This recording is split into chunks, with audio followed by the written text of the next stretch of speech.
우리의 믿음은 좋을 때도 있고 나쁠 때도 있습니다. 믿음이 큰가 하면 때로는 작습니다. 들쭉날쭉하죠. 그런데 하나님의 연단을 통해서 우리의 믿음은 일정한 모습을 가지게 됩니다. 좋은 믿음으로 가지게 되죠. 반면에 들쭉날쭉한 그 믿음을 하나님을 떠나 자꾸 살게 되면, 세상 속으로 들어가서 세상을 의지하게 되면 그 믿음은 정말 죽어버리고 믿음에서 파산하게 됩니다. 흔들리는 믿음, 좋은 믿음은 아닙니다. 그러나 흔들리는 믿음은 또한 우리들에게 큰 믿음으로 자랄 수 있는 기회를 늘 제공합니다. 오늘 아브라함의 믿음을 성경에서 소개하고 있는데, 또다시 작은 믿음으로 바뀌어져 버렸습니다. 소돔과 고모라가 그들의 죄악으로 인하여 멸망당하게 되었을 때, 아브라함이 중보기도를 드림으로써 그 땅을 구원하려고 했습니다. 한 민족을 구원하는 기도, 이거 아무나 할 수 있는 게 아닙니다. 하나님의 무서운 진노 아래 있는 사람들을 살려내기 위하여 중보기도를 하는 그 믿음은 큰 믿음입니다.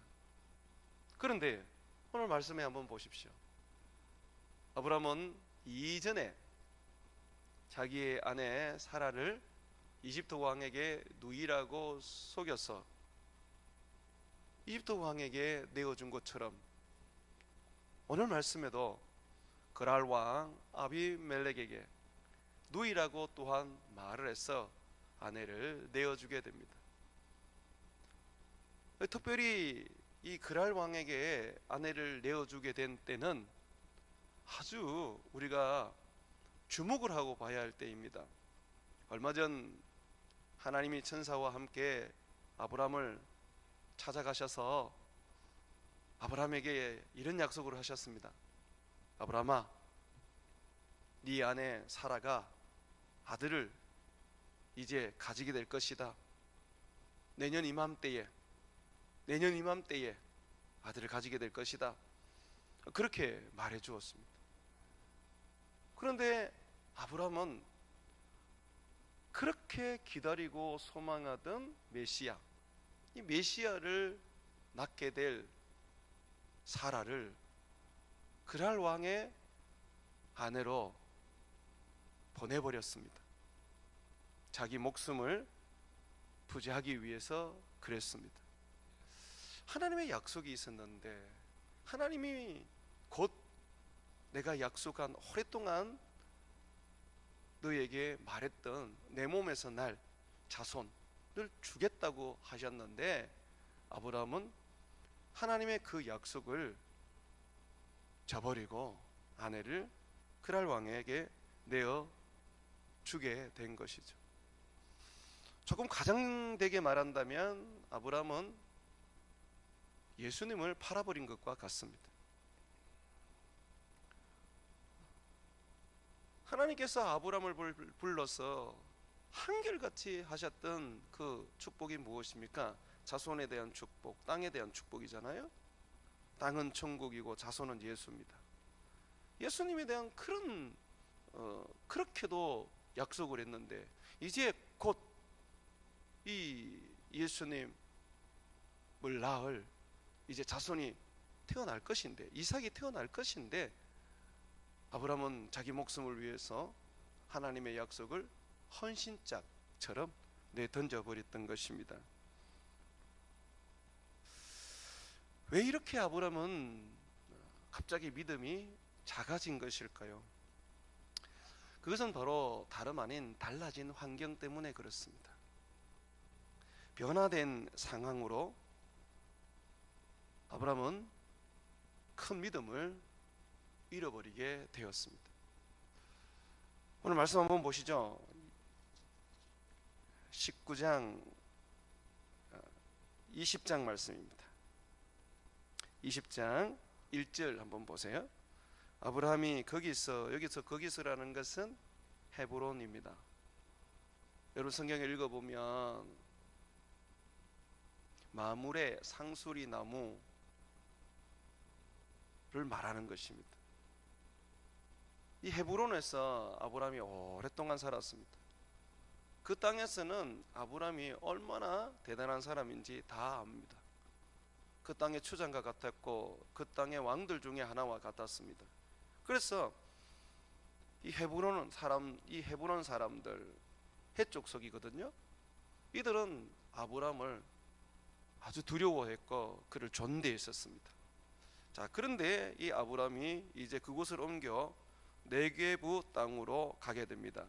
거기서 가데스와 술 사이에 그랄에 머물게 되는데, 이 그랄은 여러분이 잘 아는 골리앗의 고향인 블레셋입니다. 블레셋이라는 나라가 되기 전에 이제 이 땅은 그랄이라고 불려졌습니다. 자, 이 그랄에 거류하면서 아브라함은 믿음을 잃어버리게 되었습니다. 왜 믿음을 잃어버리게 되었느냐면 아브라함이 이런 이야기를 합니다. 그가 아내를 누이라고 속이고 판 이유에 대해서 이렇게 말합니다. 여러분 11절 한번 보세요. 아브라함이 이르되 이곳에는 하나님을 두려워함이 없으니 내 아내로 말미암아 사람들이 나를 죽일까 생각하였음이라. 사람들이 자기를 모르니까, 하나님이 자기를 통하여 행하셨던 이적과 기적을 보지 못했으니까, 부족들의 정쟁에서 아브라함이 큰 승리를 얻었는데 그 승리를 얻게 하신 하나님을 이 그랄 왕은 모르고 그랄 사람들도 모르니까 두려웠다는 것이죠.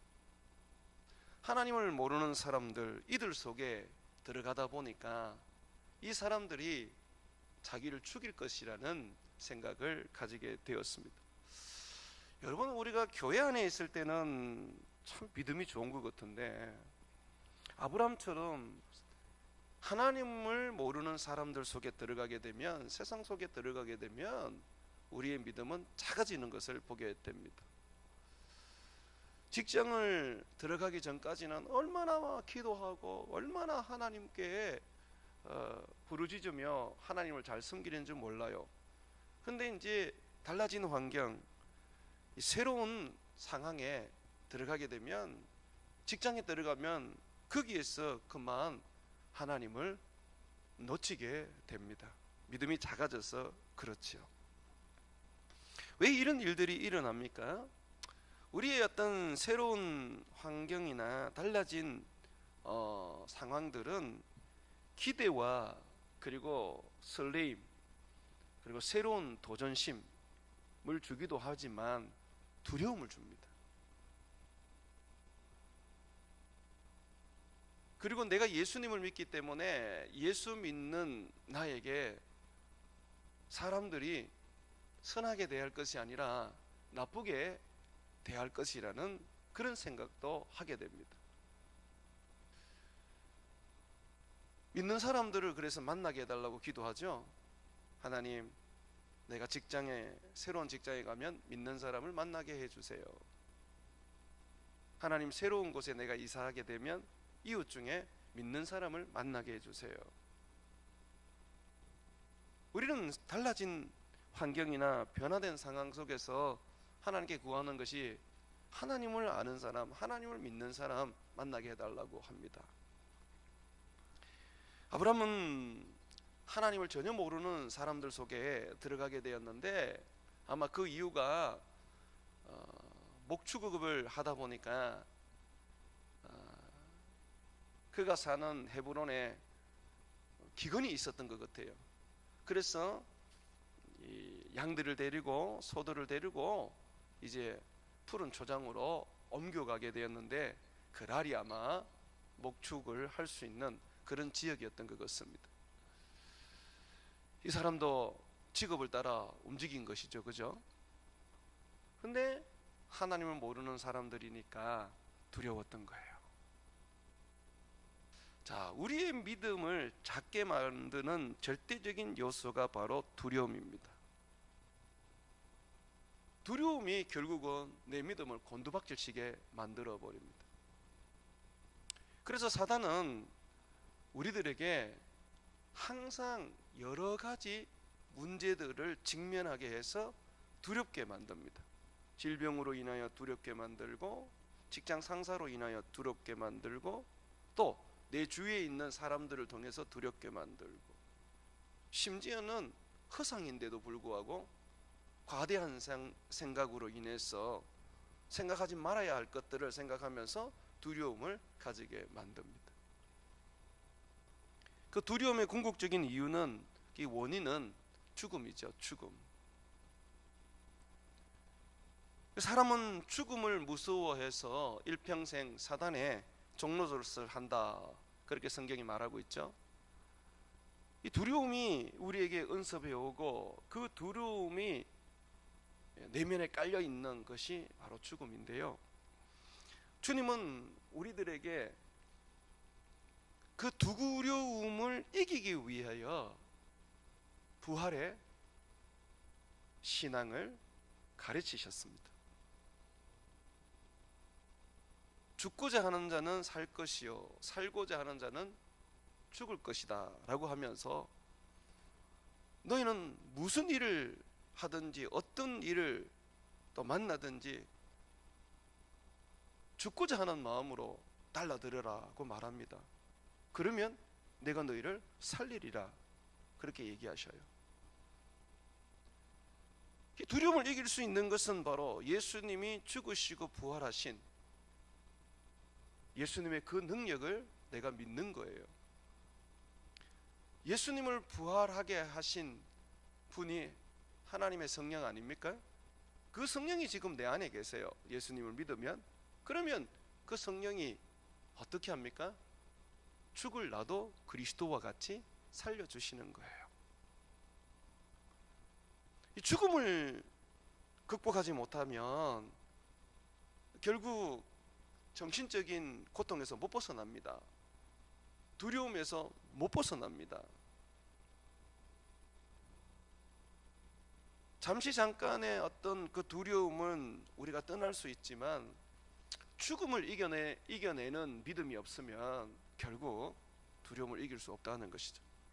아브라함은 죽음을 이겨낼 믿음이 없었습니다. 새로운 환경, 새로운 이 상황을 맞이했을 때 그는 자신이 죽음을 이길 수 있는 믿음을 가졌다는 것을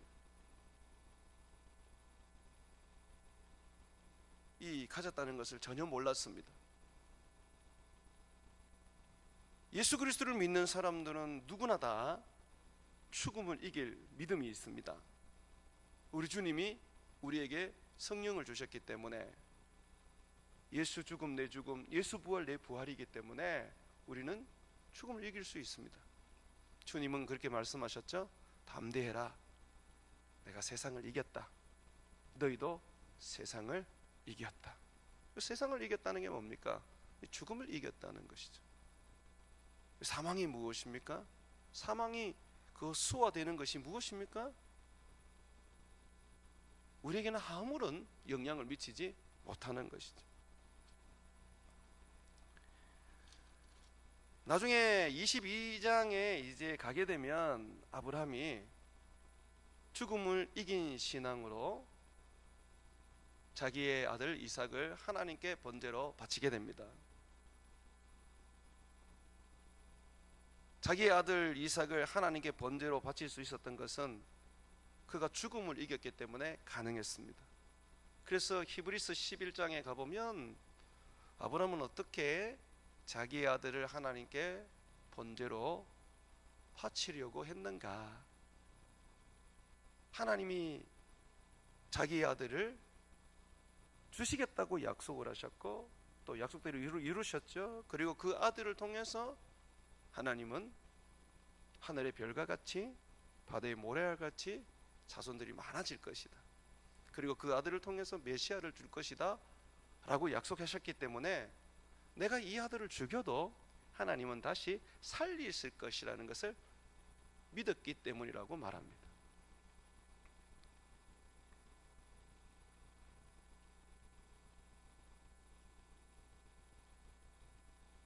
예수 그리스도의 십자가를 우리 모두는 믿습니다. 그런데 예수 그리스도의 부활을 우리가 제대로 믿지 않는 것을 봅니다. 정말 예수님의 부활을 믿는다면 우리는 죽음을 이겨야 합니다. 이것이 어찌 보면 저와 여러분들이 살아가면서 반드시 가져야 할 믿음입니다.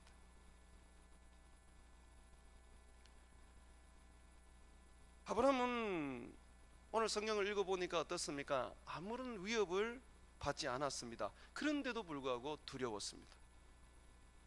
혹시나 내 아내 때문에 죽을까 하고 염려했습니다. 아마 아브라함이 내 아내다라고 그랄 사람들에게 또 그랄 왕에게 말을 했을지라도 죽지 않았을 거예요. 왜냐하면 하나님이 그를 지키시고 하나님은 그를 통하여 온 땅에 복을 주시고 하나님은 그를 통하여 그의 일을 이루시겠다고 약속하셨기 때문이죠. 그리고 그때의 사라의 나이가 90세입니다. 90세. 90세에 정말 왕이 탐날 정도로 아름답고 미모가 있었을까?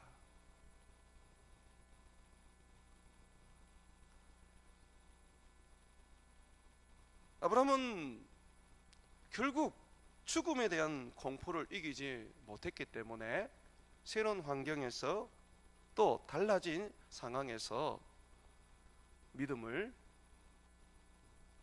제대로 사용하지 못하게 되었습니다. 우리가 십자가를 믿는 믿음이 있어도 부활의 믿음이 없으면 죽음을 이기게 해주는 그 부활의 믿음을 가지지 않으면 우리는 늘 두려움과 공포에서 살아간다는 것을 잊으셔서는 안 됩니다. 사탄은 항상 여러분들에게 두려움을 던집니다. 두려움이 은습해 옵니다. 평안하다가도 갑자기 두려움이 생기고 새로운 사람을 만나게 되면 또 두려움이 생기고 새로운 환경을 만나게 돼도 두려움이 생깁니다. 모든 것이 죽음 때문이죠. 자, 그럴 때마다 여러분들은 부활의 믿음을 가지고 죽음을 이기신 예수님을 힘입어 담대하게 그것들을 이겨내어야 합니다. 그럴 때 여러분의 믿음은 큰 믿음이 되는 것이죠. 풍랑 속에서도 빠지지 않고 걸어갈 수 있는 믿음이 되는 것입니다.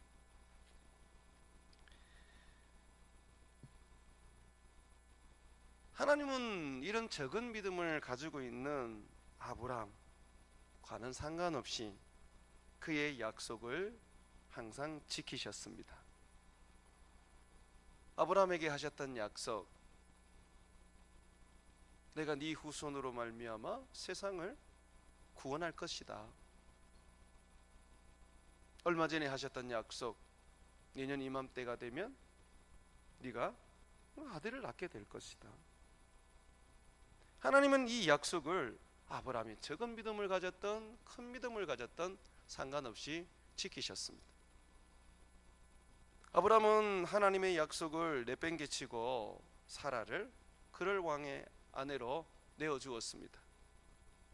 그러나 하나님은 아브라함의 그 부독독하고 믿음 없는 그 모습 상관없이 그랄 왕에게 찾아가서 꿈에 그랄 왕에게 하나님은 무서운 심판을 예고하셨습니다. 남편 있는 아내를 네가 데리고 왔다. 넌 죽을 거야. 네게 속한 자도 다 죽게 될 거야. 꿈에서 하나님의 그 무서운 심판을 받았던 그랄 왕은 주님, 나는 그 사람의 누이인 줄 알고 데리고 왔습니다. 아브라함도 그렇게 말했고 사라도 그렇게 말했습니다. 나는 몰랐습니다. 그리고 이 여자를 내가 손도 대지 않았습니다. 하나님은 사라를 돌려보내라고 말했습니다. 그랄 왕은 두려움과 고통 속에서, 하나님을 만난 그 공포 속에서 사라를 돌려보냈죠. 이 사건에 대해서 성경은 이렇게 진술합니다. 21장 한번 보십시오. 1절에서 3절까지 말씀입니다. 여호와께서 말씀하시는 대로, 여기서 제일 중요한 하나님의 말씀입니다.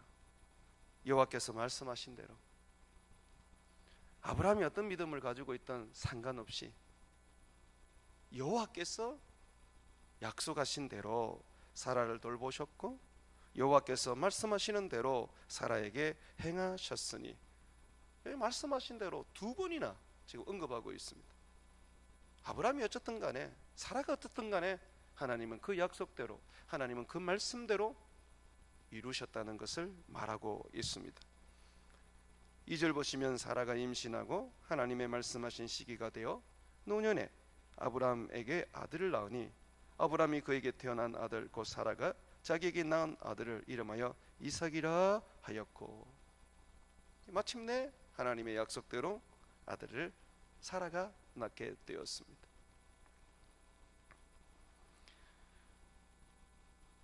큰 믿음을 가지고 있으면 하나님을 기쁘시게 할 수 있습니다. 하나님은 우리의 믿음을 가지고 그의 큰 일들을 이루어 가십니다. 그런데 우리의 믿음이 없어도 하나님은 그의 일을 이루십니다. 그의 약속 위에서 말입니다. 그래서 믿음보다 더 큰 능력은 하나님의 약속입니다. 내가 믿음이 적을 수 있습니다. 내가 믿음이 늘 흔들리고 정말 하나님 앞에 내놓을 수 없는 그런 연약한 상태일 수 있습니다. 그런데도 불구하고 하나님의 역사와 하나님의 능력과 하나님의 기적이 일어나게 할 수 있습니다. 그게 뭐냐면 내가 하나님의 약속을 받으면 됩니다.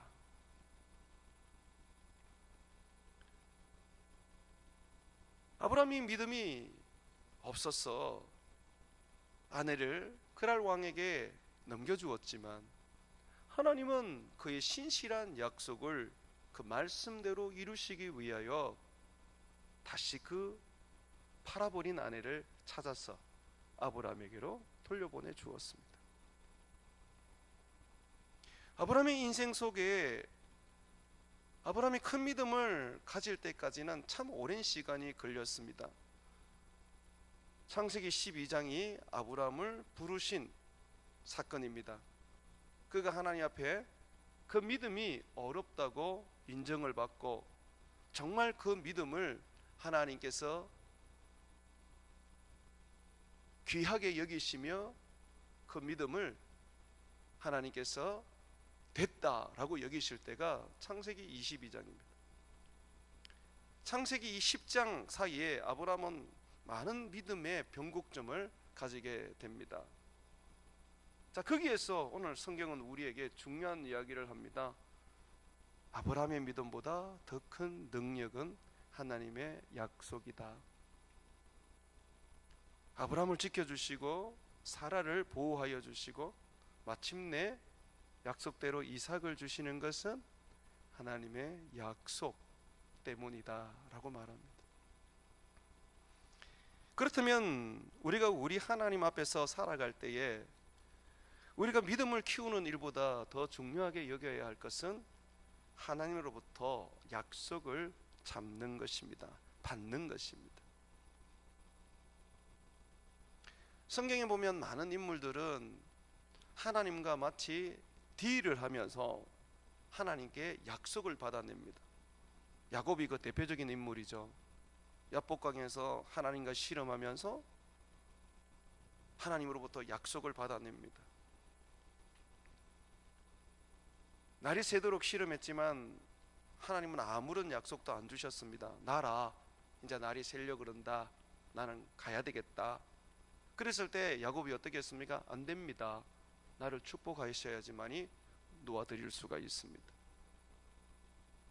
하나님이 야곱의 환도뼈를 때려서 거의 힘을 못 쓰게 만들었는데도 불구하고 야곱은 죽으라고 이를 악물고 하나님을 붙잡고 있습니다. 하나님의 약속을 받지 않고는 도저히 하나님을 보내줄 수가 없었던 거죠. 그래서 하나님은 어떻게 합니까? 마침내 축복을 주십니다. 약속을 주십니다. 네 이름이 뭐냐? 야곱입니다. 이제는 이스라엘이라 해라. 너는 하나님을 이긴 사람이다. 이게 뭔 말이냐면 너는 하나님을 이겼기 때문에 모든 사람도 이기고 어떤 유의 사탄과 악한 영도 이기고 모든 힘겨운 삶도 이기게 될 것이다. 너는 이긴 자다라고 말하는 거죠. 그래서 야곱의 삶은 그 이후로 정말 어떤 상황 속에서도 늘 승리의 삶을 가질 수가 있었습니다. 하나님 앞에 우리가 살아갈 때에 우리에게 필요한 것은 약속입니다. 나에게 주신 약속. 이 성경은 약속이 담긴 말씀이라고 그럽니다. 그래서 누구든지 이 말씀을 내 것으로 움켜잡기만 한다면, 이것을 하나님이 내게 주신 말씀으로 분명하게 믿고 받아들이기만 한다면 하나님은 이 약속 때문에 이루어 주시는 것이죠. 내 믿음은 커질 수도 있고 작아질 수도 있습니다. 그러나 하나님은 그의 약속 때문에 적은 믿음이든 큰 믿음이든 이루어 주십니다.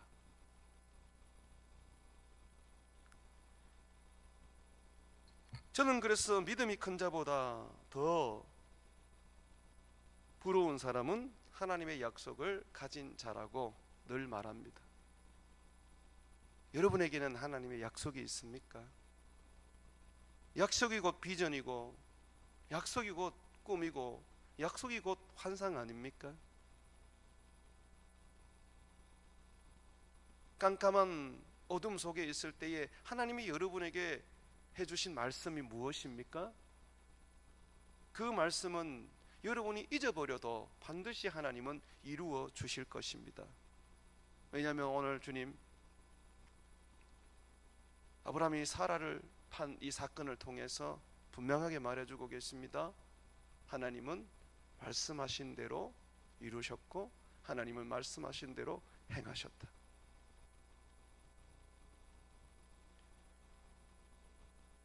주님은 우리에게 무엇보다도 확실한 약속을 주셨습니다. 바로 예수 그리스도이시죠. 예수님은 우리의 구원을 위하여 피로 약속을 해주셨습니다. 그래서 누구든지 그리스도께 붙어 있기만 하면 큰 믿음이든 작은 믿음이든 다 구원에 이르게 될 것입니다. 예수님으로부터 멀어져 버린다면, 예수님을 떠나버린다면 이 약속은 의미가 없을 것입니다. 그러나 내가 예수님을 붙잡고 예수님을 의지하고 비록 세상 유혹 속에서 죄를 짓고 하나님이 원하는 대로 제대로 살지 못해도 내가 그 약속을 붙잡고 있다면 우리 주님은 반드시 우리를 축복하시고 건져내십니다. 그래서 여러분, 믿음보다 더 크게 여러분들이 붙잡고 그리고 소중하게 여겨야 할 것은 하나님의 약속입니다. 때로는 보면 주객이 전도되는 걸 봅니다. 예수는 없고 믿음만 있는 거 보게 됩니다. 근데 그 믿음은 잘못된 믿음입니다. 예수님이 있어야 믿음이 있죠. 예수님은 우리의 약속입니다.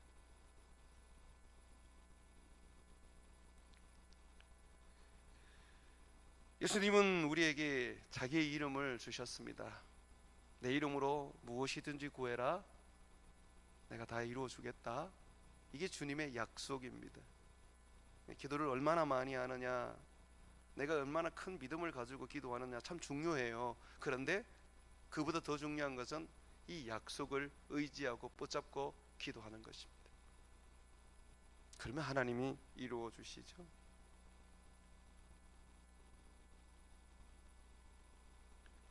하나님은 그랄 왕에게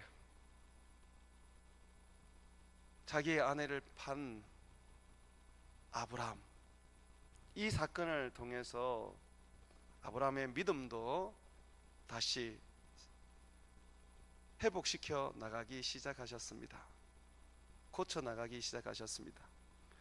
오늘 말씀해 보니까 하나님이 아비멜렉을 통해서 아브라함이 잘못 알고 있는 것을 깨우쳐 주시죠. 아주 엄하게 이 책망을 합니다. 책망을 하면서 아브라함이 잘못 알고 있는 것을 깨우쳐 줍니다. 한번 여러분 보십시오. 20장 말씀입니다. 9절 한번 보십시오. 9절.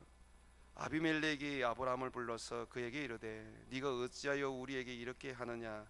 내가 무슨 죄를 내게 범하였기에 네가 나와 내 나라가 큰 죄에 빠질 뻔하게 하였느냐? 네가 합당하지 아니한 일을 내게 행하였도다 하고 아비멜렉이 또 아브라함에게 이르되 네가 무슨 뜻으로 이렇게 하였느냐? 여기 보시면 왜 너 이렇게 했니? 도대체 무슨 이유로 이렇게 했니? 뭐 때문에 너 이렇게 했니? 라고 다그쳐 묻습니다. 거기에서 하나님은 아브라함의 그 숨은 두려움의 원인을 지금 덜추어 내시는 거죠. 그랬더니 아브라함이 뭐라 그럽니까? 11절에 이곳에는 하나님을 두려움이 없으니 내 아내로 말미암아 사람들이 나를 죽일까 생각하였습니다. 정말 하나님을 두려움이 없었습니까? 아니요. 아브라함이 자기 스스로 생각한 허상이었습니다. 이거는 실제가 아니었습니다. 어찌 보면 사단이 심어준 생각이었습니다. 하나님을 섬기는 사람은 없었습니다. 그렇다고 해도 하나님을 두려움이 없을까요? 한번 보세요. 8절에 꿈에 하나님을 만났던 아비멜렉, 하나님을 만난 이야기를 사람들에게 해줄 때 사람들이 어떻게 반응합니까? 아비멜렉이 그날 아침에 일찍이 일어나 모든 종들을 불러 그 모든 일을 말하여 들려주니 그들이 심히 두려워하였더라. 하나님을 두려워합니다. 근데 왜 하나님을 두려워하지 않았습니까? 그전에는 하나님을 모르니까. 하나님을 알면 하나님을 두려워하는 거죠. 그러면 아브라함이 지금 뭔 잘못을 했습니까? 아브라함은 지 스스로 짐작해서 저 사람들이 하나님을 모르니까 저 사람들은 하나님을 두려워함이 없다. 그러니까 내 아내를 빼앗기 위해서 나를 죽일 것이다 라고 생각했던 것이죠. 그러나 실질적으로 이 사람들이 하나님을 알게 되었을 때는 심히 두려워하고 하나님 앞에서 무척이나 하나님 앞에 경외함을 가집니다. 아브라함이 이런 헛된 생각을 할 것이 아니라 아브라함이 해야 될 일은 그랄 땅에 갔으면 하나님을 전하는 것이었습니다. 하나님을 알려주는 것이었습니다. 그러면 하나님이 늘상 아브라함의 삶 속에서 이적과 기적을 통하여 살아계신 하나님을 보여주었듯이 하나님은 아브라함을 통해서 살아계신 하나님을 보여주었을 것입니다. 아비멜렉의 꿈이 아니라 아브라함의 그 삶을 통하여, 아브라함의 그 입에서 전하는 말을 씀을 통하여, 아브라함이 손끝으로 행하는 기적을 통하여 하나님을 보여주었을 것입니다. 그렇다면 이 아비멜렉과 그랄 사람들은 결코 아브라함에게 해를 가하지 않았을 거예요. 아브라함 참 부끄러웠습니다.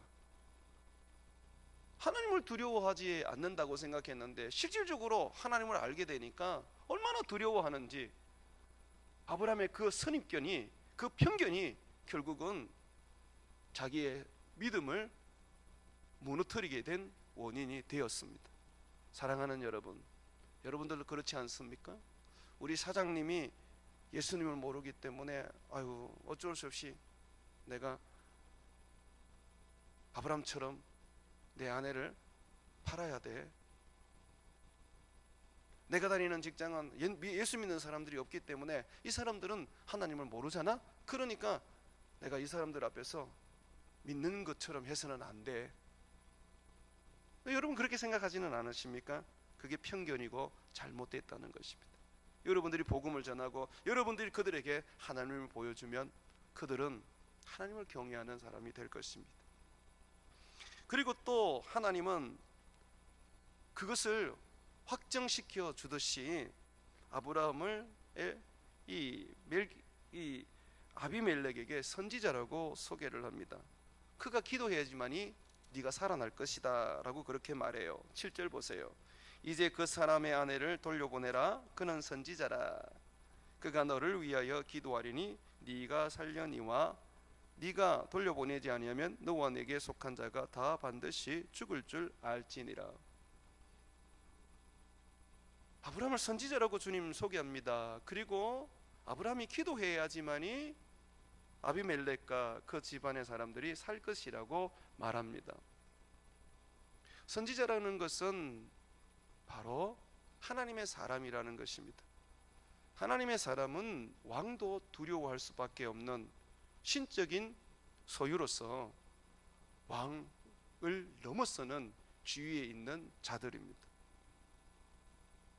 하나님은 아비멜렉에게 말하듯이 지금 아브라함에게 깨우치는 겁니다.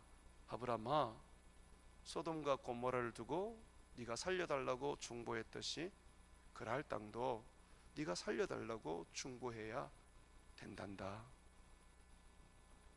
네가 밟은 이 그랄 땅, 이 사람들을 두려워할 것이 아니라 이 사람들을 불쌍히 여기며 저들이 소돔과 고모라처럼 죄악으로 멸망되지 않도록 기도해야 한단다. 그것이 네 위치고 네 자리란다 라고 말씀해 주셨어요.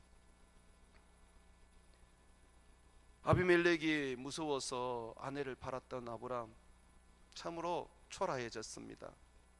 하나님은 아비멜렉 왕이 그랄 사람들이 아브라함 그 발 아래 무릎을 꿇고 그의 축복을 받으며 그의 기도를 받도록 하셨습니다. 우리가 바로 그런 자들입니다. 우리가 왕같은 제사장들입니다. 거룩한 선지자들입니다. 여러분이 직장 생활을 하든 여러분들이 어떤 공동체에 들어가든 여러분들은 하나님의 선지자입니다. 하나님이 거기에 보내시는 이유는 그 땅을 축복하라고 하시는 것이고 그 땅을 기도하라고 하시는 것이고 그 땅의 사람들을 살리라고 하시는 것입니다. 그러니 사람들 앞에서 고개를 숙일 필요가 없습니다. 그들을 두려워하고 무서워할 필요가 없습니다. 여러분들이 그들을 살리는 자들입니다. 그들을 구원하는 자들이죠. 소돔과 고모라가 망했지만 그러나 그 땅의 롯과 그 가족을 하나님이 살려주셨던 거, 그거 아브라함 때문이지 않습니까? 오늘도 보십시오. 그랄 왕과 그에 속한 사람들 아브라함의 기도로 다 살려주시지 않습니까?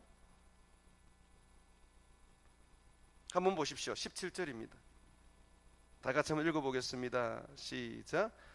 아브라함이 하나님께 기도하며 하나님이 아비멜렉과 그의 아내와 여종을 치료하사 출산하게 하셨으니. 애를 낳아야 되는데 애를 못 놓고 막 지금 고통스럽게 지금 죽어가고 있던 중이었어요. 근데 아브라함이 기도하니까 살려주세요. 여러분들에게 새로운 환경 또 변화된 어떤 상황들을 하나님이 만나게 해주시는 것은 결국 여러분들을 선지자로 삼아서 그곳에 구원을 주시기 위한 것입니다. 그러므로 두려워하지 마십시오. 여러분들은 복의 근원입니다. 새로운 직장에 이제 들어가게 되셨습니까? 여러분은 선지자입니다. 가서 축복하고 그 땅에 복음을 전하십시오. 새로운 사람을 만납니까? 그 사람들이 세상에서 너무 권세가 있습니까? 두려워하지 마십시오. 그도 여러분 앞에 무릎을 꿇고 여러분의 축복을 받아야 할 사람인 것을 잊지 마십시오. 선지자는 그가 아니라 여러분입니다. 사랑하는 여러분, 하나님의 약속하신 것을 반드시 이루어 주십니다. 그러므로 우리는 당당하게 세상을 살아갈 필요가 있습니다.